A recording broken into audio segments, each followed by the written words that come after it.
Salve, salve meu povo, aqui quem fala é Augusto Gomes, está começando mais um episódio do nosso podcast Pedra de Esquina, o podcast mais firmeza da internet.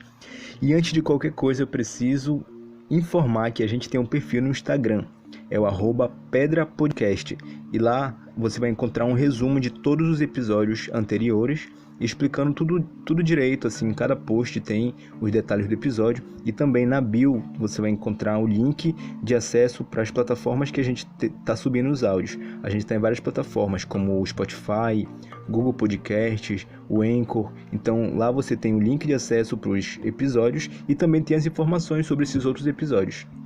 Então bora começar o episódio de hoje, que a gente vai falar sobre negociação, vai falar sobre o maior negociante. Quem é o maior negociante? Deus? O diabo? O presidente dos Estados Unidos? O Silvio Santos? A Anitta? Os maiores clubes de futebol do mundo? Não sei. A gente vai descobrir junto aqui, mas antes de tudo a gente precisa entender o que é negociação. E eu trouxe uma referência do ramo no segundo site negociarbem.com.br. Negociação é o meio pelo qual as pessoas buscam o entendimento e o consenso. Negociar é buscar o acordo por meio do diálogo. É a forma para as pessoas minimizarem ou eliminarem suas diferenças. A palavra negociação é de origem latina, negociatus, que significa cuidar dos negócios. E o que pode ser um negócio? Bom, pode ser, na minha visão, pode ser qualquer recurso, não apenas um empreendimento como geralmente é associado, né?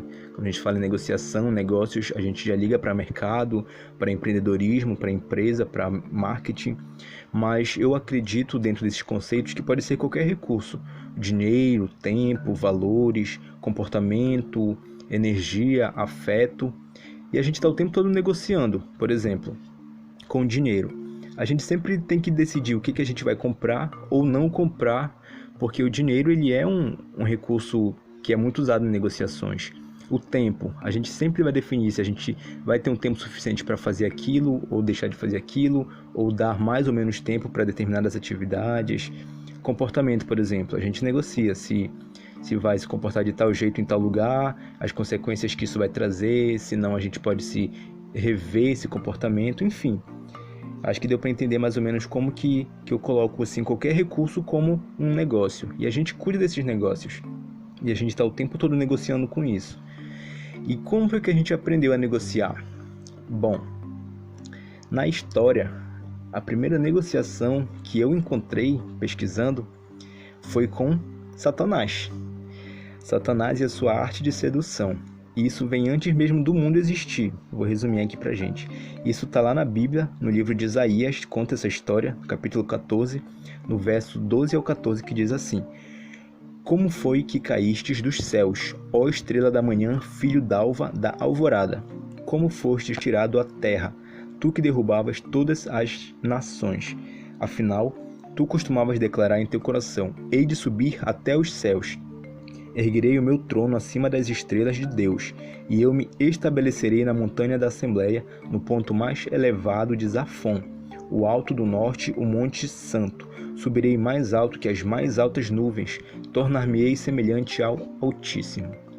Bom, isso aqui parece meio confuso para quem não entende um pouco de teologia, mas é uma paráfrase assim de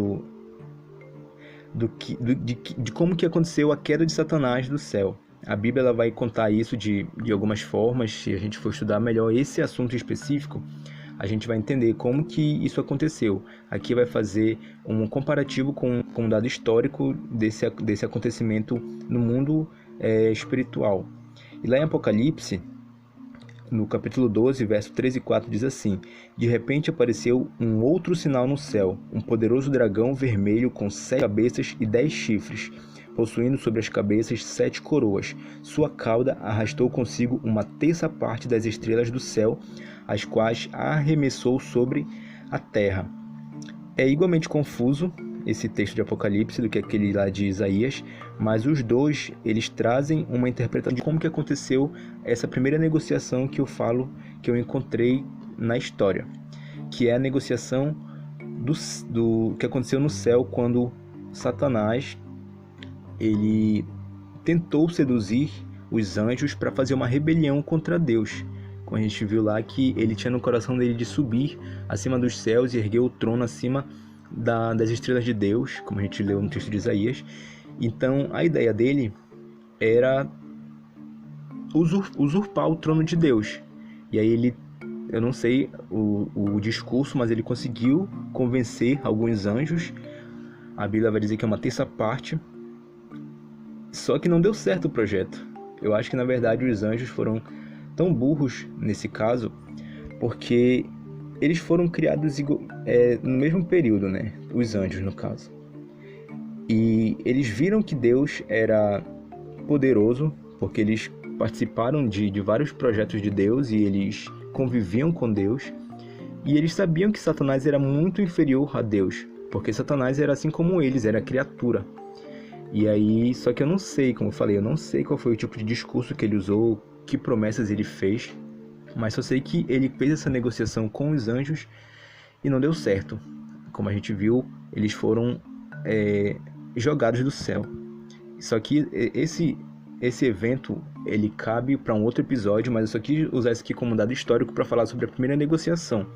E já falando, trazendo para a nossa realidade, para o mundo, para a Terra, Satanás ele vai agir de outra forma, aqui personificado na serpente lá no Jardim do Éden.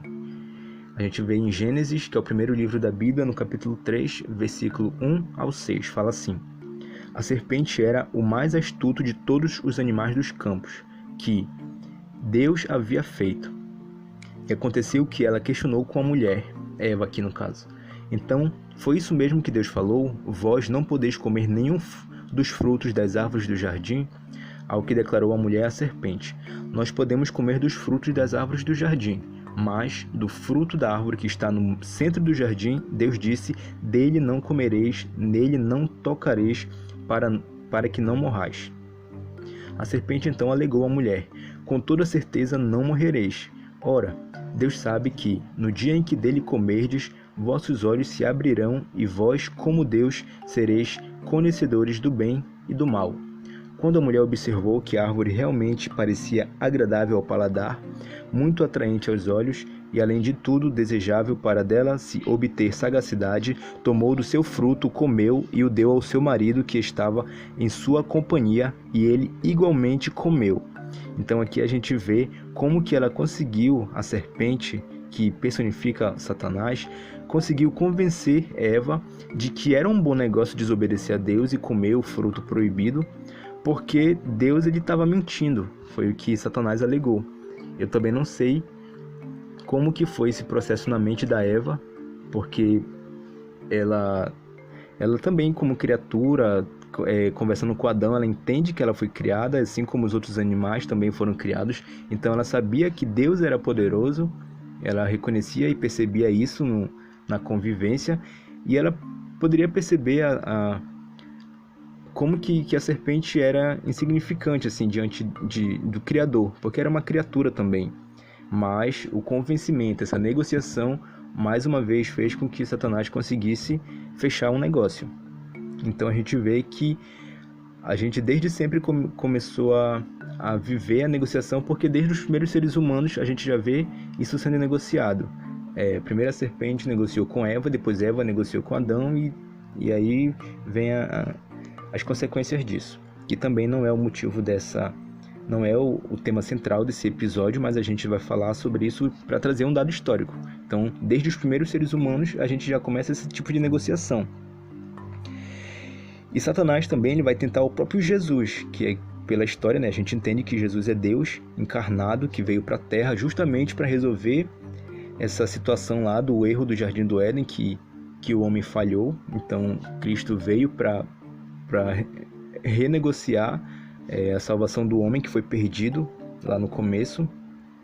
E aí a gente vê como que Satanás ele vai tentar o próprio Jesus. O livro de Lucas, no Novo Testamento, no capítulo 4, dos versos 1 ao 13. Vou ler aqui rapidinho. E pleno do Espírito Santo, retornou Jesus do Jordão e foi conduzido pelo Espírito ao deserto, onde enfrentou as tentações do diabo por 40 dias. Durante todos esses dias não comeu nada e ao fim desse período estava faminto, ou como a gente fala aqui no Pará, estava brocado. Indagou-lhe então o diabo: se tu és o Filho de Deus, ordena que esta pedra se transforme em pão. Mas Jesus lhe contestou: está escrito, nem só de pão viverá o ser humano. Então o diabo o levou a um lugar muito alto e lhe mostrou em uma fração de tempo todos os reinos do mundo. E lhe propôs: eu te darei todo o poder sobre eles e toda a glória destes reinos, porque me foram entregues e tenho autoridade para doá-los a quem bem entender. Portanto, se prostrado me adorares, tudo isso será teu. Contudo, Jesus lhe afirmou: está escrito, ao Senhor teu Deus adorarás e só a ele darás culto. Em seguida, o diabo o levou para Jerusalém e o colocou sobre a parte mais alta do templo e o desafiou: se tu és o Filho de Deus, lança-te daqui para baixo, pois como está escrito, aos seus anjos dará ordem ao teu respeito, para que te protejam. Eles te sustentarão sobre as tuas mãos, para que não batas com teu pé contra alguma pedra. Respondeu-lhe Jesus: dito está, não tentarás o Senhor teu Deus. E assim, tendo concluído todo tipo de tentação, o diabo se afastou dele até o tempo oportuno. Então a gente vê que o diabo ele tentou desde o primeiro homem e tentou até o próprio Deus encarnado em homem. Então a gente vê que ele realmente é um mestre da sedução. Ele é um negociante desde o começo assim da humanidade, e nada impede com que ele vá tentar negociar com a gente também, né? Mas Jesus, diferente de Adão, Adão e Eva no caso, ele não cedeu à tentação, mesmo o diabo usando argumentos convincentes, né? E o que acontece? Isso vai fazer com que a gente entenda que a gente está sujeito a ser seduzido ou tentar ser alvo de negociação com Satanás. A gente também vai negociar com pessoas, outras pessoas que podem ou não também estar sofrendo influência espiritual, sei lá. Como, por exemplo, a gente negocia muito com a nossa família, desde sempre. Por exemplo, ainda como bebê, a gente negocia para mamar. Inconscientemente, a gente sabe que se a gente chorar, a gente vai mamar, quando a gente consegue mamar, a gente para de chorar. Isso aqui é tudo teoria minha, então me julguem por isso. Por exemplo, na infância a gente negocia com os irmãos sobre quando brincar, como brincar, emprestar brinquedo ou não. E, por exemplo, com os amigos, a gente vai negociar ir para o rolê, marcar horário, marcar circunstâncias, marcar como vai fazer, como vai ir, quem vai poder ir, quem não vai poder ir. A gente negocia com o banco para quitar dívida, para fazer empréstimo, negocia com os contatinhos para ter um relacionamento ou não. A gente está o tempo todo negociando com outras pessoas também. A gente também vai encontrar na Bíblia um exemplo de alguém que teve que negociar com outra pessoa, que é José. Na verdade tem vários exemplos, eu trouxe esse porque eu acho bem interessante, eu gosto da história desse cara. Eu acho bem interessante trazer aqui. Está lá também no livro de Gênesis, já no capítulo 39, verso 10, diz assim: porém, todos os dias ela insistia que ele se deitasse com ela, mas José recusava e fazia o possível para se manter longe da presença dela. Ela quem? Ela, a mulher de Potifar. Eu vou fazer aqui um apanhado para quem não entende essa história. José, ele foi vendido como escravo para um cara chamado Potifar. E ele ficava trabalhando na casa desse escravo. Ele era tipo o mordomo da casa dele. E a mulher do senhor dele começou a dar em cima de José. Ela queria ter relação com ele, mas como a gente vê aqui, ele não quis. E ela insistia todos os dias, até que, versículo 11, certo dia, José veio à casa dela para fazer seu serviço e não havia na casa nenhum dos domésticos. A mulher o agarrou pelo manto e voltou a apelar: vem, deita-te comigo. Contudo, ele fugiu da casa apressadamente, deixando o manto preso à mão da mulher. Assim que se deu conta de que, na fuga agonizante de José, ela havia segurado seu manto consigo, a mulher de Potifar chamou seus criados e lhe alegou: vede, meu marido nos trouxe um hebreu para nos insultar. Ele invadiu minha casa e tentou abusar de mim, mas eu gritei. Quando me ouviu gritar por socorro, largou esse manto ao meu lado e fugiu daqui. Ela conservou o manto consigo até que o senhor de José chegasse à casa. Versículo 20. O senhor de José mandou apanhá-lo e jogá-lo na prisão onde estavam os prisioneiros do rei. Assim ele ficou na prisão. Então a gente vê como que não ceder a negociação também pode ser ruim, né? No caso de José, a negociação era uma mulher casada queria se deitar com ele, que era solteiro. E ele não quis. Então a mulher usou de artimanhas aqui pelo contexto que era favorável para ela, e ela criou uma situação difamatória e mentirosa para conseguir com que ela saísse de vítima caso ele tentasse alguma coisa, né? Já que ele era um homem íntegro, vai que ele revela pro chefe dele, e ela já se adiantou e já pegou o discurso de vítima para ela. E ele foi preso, mas também vai desenrolar a história, a gente vê como que o mundo vai girar aqui na vida deles. Então é uma negociação que a gente encontra entre as pessoas. Talvez ela tivesse sob influência do Satanás, não sei, talvez não, porque muitas das vezes a gente também coloca muita culpa em Satanás, que talvez nem seja só dele, porque o ser humano também, desde que o pecado entrou no mundo lá com Adão, a gente percebe que o ser humano ele vai passar a ter essa capacidade de negociação por interesses próprios também. E muitas das vezes isso vai levar o homem a fazer coisas que às vezes até o mesmo próprio homem duvida que é capaz. E isso faz também com que a gente entenda que a negociação, além de negociar com outras pessoas e negociar com Satanás, a gente também negocia com a gente mesmo. Por exemplo, a gente negocia ainda na infância se vale a pena obedecer às regras ou enfrentar a possibilidade de ser castigado, ser repreendido pelos pais, pelos responsáveis. A gente negocia se o emprego ou um curso na faculdade são realmente necessários, ou se é ideal para a gente, se vale a pena permanecer naquele curso, naquele emprego. A gente está negociando com a gente mesmo, se aquela roupa está boa para aquele dia ou não, se eu realmente devo ir para aquele rolê ou não. Então a gente está negociando com a gente mesmo. E tem uma negociação que eu acho que ela é muito famosa, e eu queria trazer aqui que, por mais que as pessoas achem que tenha sido só uma negociação financeira, mas eu vejo que foi uma negociação com ele mesmo também, que é o caso de Judas e a traição. Está lá em Mateus 26. A partir do primeiro versículo diz assim: Tendo Jesus concluído esses ensinamentos, declarou aos seus discípulos: Como sabeis, daqui a 2 dias a Páscoa será celebrada, e o Filho do Homem será entregue para ser crucificado.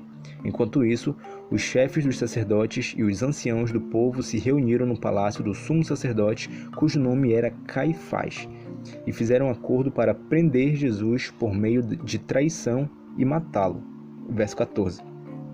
E aconteceu que um dos 12, chamado Judas Iscariotes, foi ao encontro dos chefes dos sacerdotes e lhe propôs: O que me dareis caso eu vos-lo entregue? E lhe pagaram o preço 30 moedas de prata. E desse momento em diante procurava Judas uma ocasião apropriada para entregar Jesus.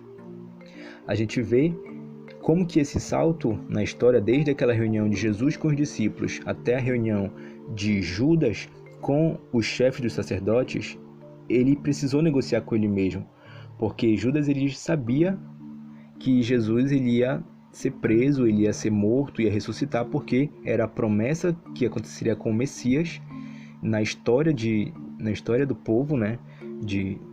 E também por conta de como que ele conviveu com Jesus, e Jesus ele afirmava isso, e as coisas iam se encaminhando já para chegar esse dia. E como Jesus já tinha anunciado, eu não sei exatamente quais eram as intenções de Judas, se ele tinha alguma outra intenção, além de tirar proveito daquilo, se ele realmente achava que Jesus poderia reverter a história e ainda acabaria como herói, e ele acabaria com a 30 moedas de prata de lucro, já que seria inevitável a morte de Jesus, não sei.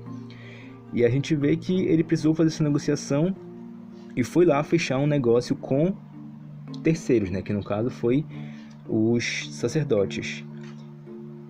E o que acontece no final? A gente percebe que Judas ele vai ter um remorso, ele vai sentir um remorso por conta disso, que vai fazer com que até o dinheiro que ele negociou, que talvez fosse lucrativo para ele, que ele considerou ser um bom negócio, até aquilo perdeu o valor, porque quando ele percebe o que ele fez, a traição contra Jesus, até o dinheiro ele joga fora, assim, porque realmente ele percebe que não foi um bom negócio que ele fechou. E isso, primeiro ele fez com ele mesmo, depois para fazer com os sumos sacerdotes. Então a gente está negociando o tempo todo, e a gente negocia com várias coisas, somos nós mesmos que negociamos. E muitas das vezes, como eu falei, a gente coloca a culpa em outras coisas, como principalmente no Satanás, porque a gente tenta se eximir da responsabilidade que a gente tem de negociar. Por exemplo, Adão. Adão estava negociando ser grande, no caso Adão e Eva, né? É mais Eva do que Adão, porque a serpente dialogava mais com Eva. Eles estavam negociando ser grandes, porque a proposta da serpente era que eles seriam semelhantes a Deus, que eles não iam morrer, que Deus estava mentindo.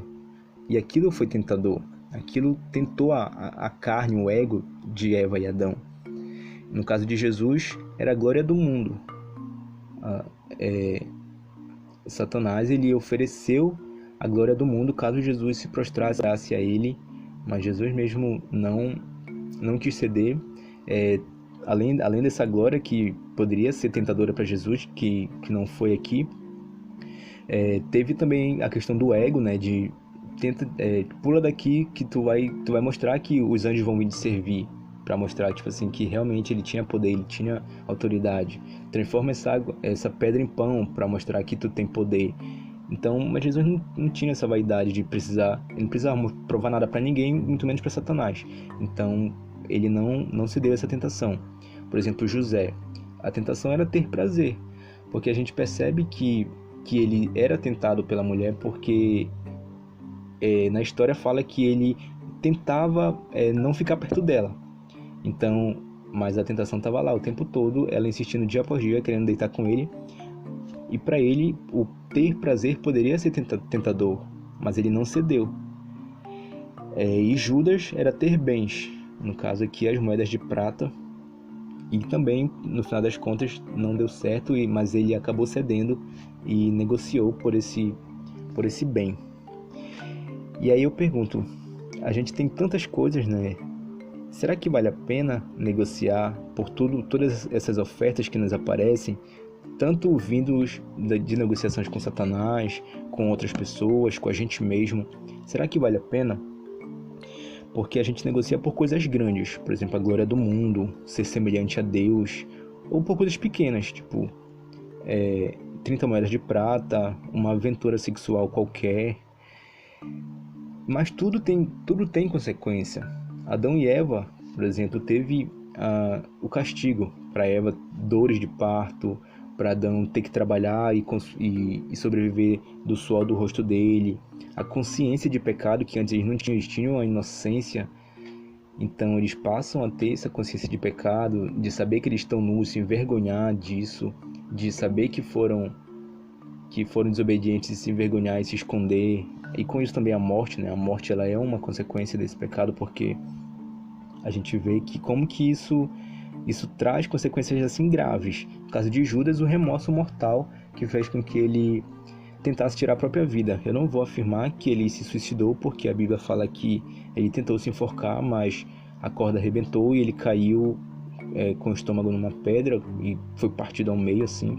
Então não sei se vale como suicídio. Eu não vou entrar nessa discussão, que também não é o caso para esse episódio, mas o remorso foi algo assim para ele devastador e fez com que fosse uma consequência dessa negociação que ele fechou, desse mau negócio que ele fechou.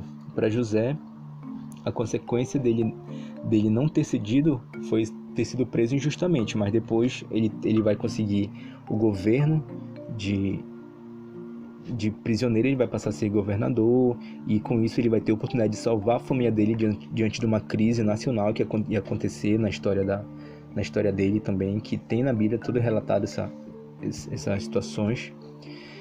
Para Jesus, ele não conseguiu a glória do mundo, ele não conseguiu matar a fome naquele momento, transformando pedra em pão, ele não conseguiu provar para Satanás que ele tinha poder, tentando contra a própria vida dele.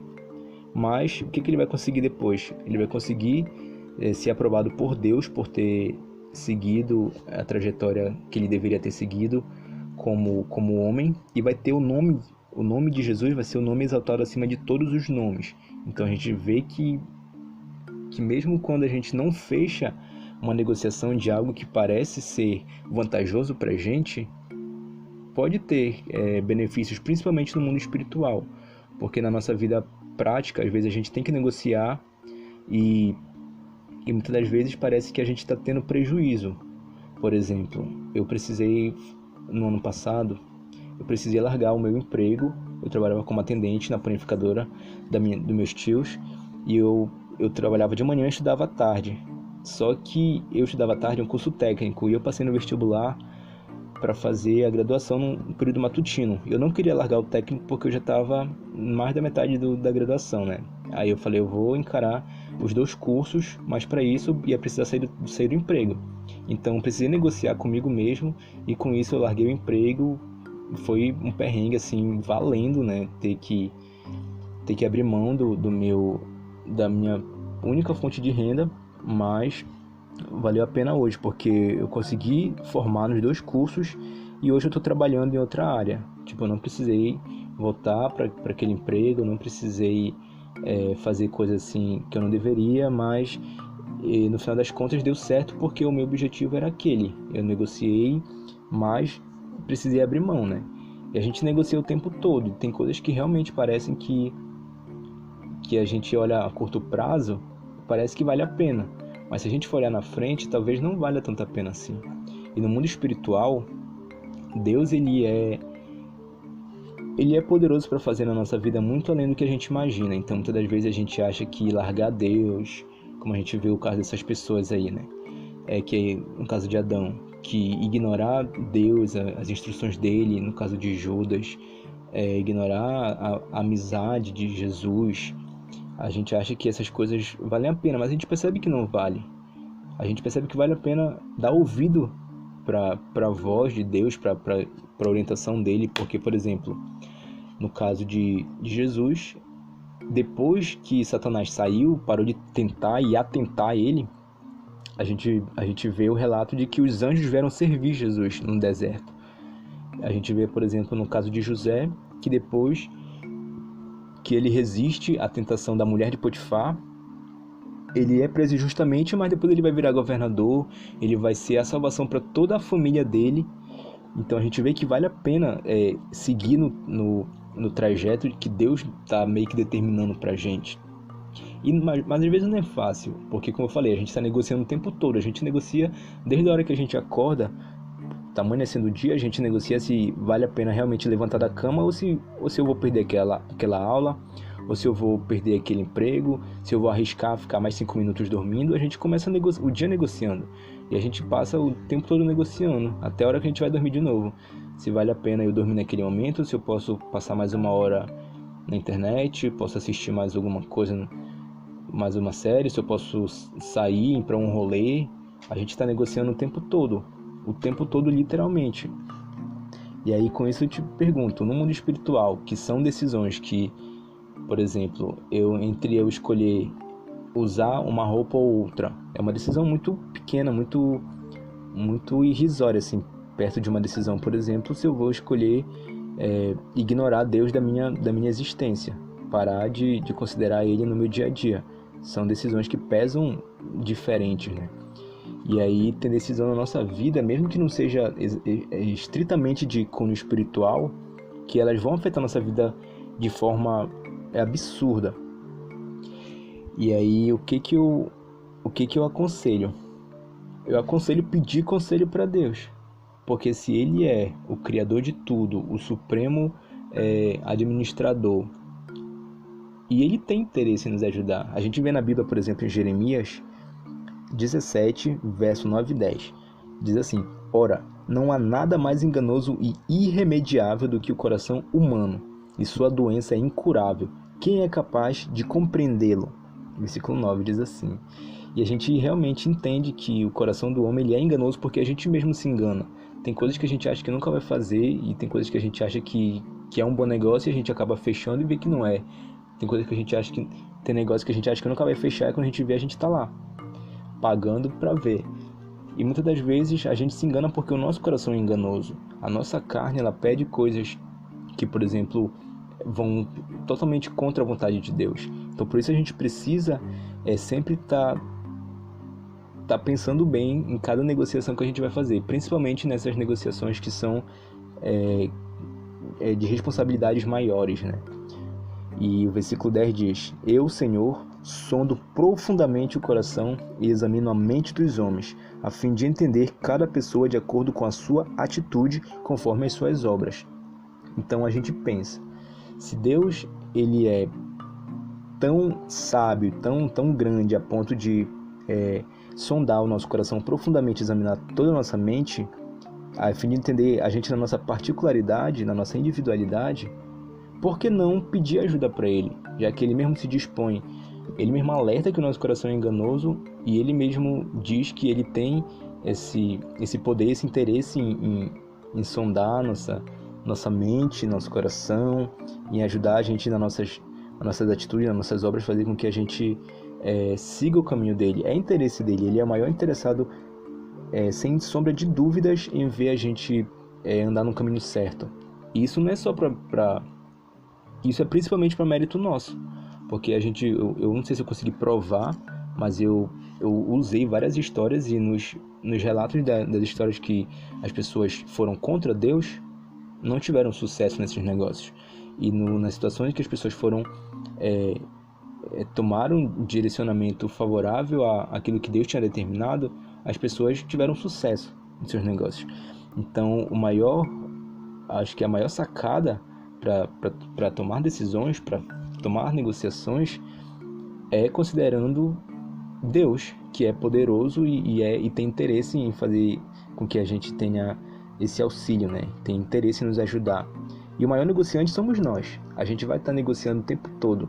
Então, como eu falei no começo, não vai ser Deus, não vai ser Satanás, não vai ser o Silvio Santos, a Anitta, sei lá, os clubes de futebol do mundo, o presidente dos Estados Unidos. Na nossa vida, o maior negociante somos nós mesmos. Por mais que a gente tenha... por mais que a gente queira fugir da responsabilidade, a gente é quem vai assumir as consequências. A gente é quem vai responder pelos nossos atos. Então vale muito a pena a gente prestar muita atenção antes de escolher fazer ou não fazer determinadas coisas, porque no final das contas, cada negociação ela vai ter um preço e isso vai trazer consequência, vai nos trazer lucro ou prejuízo. E aí a gente que vai responder por isso. Então preste muita atenção ao negociante.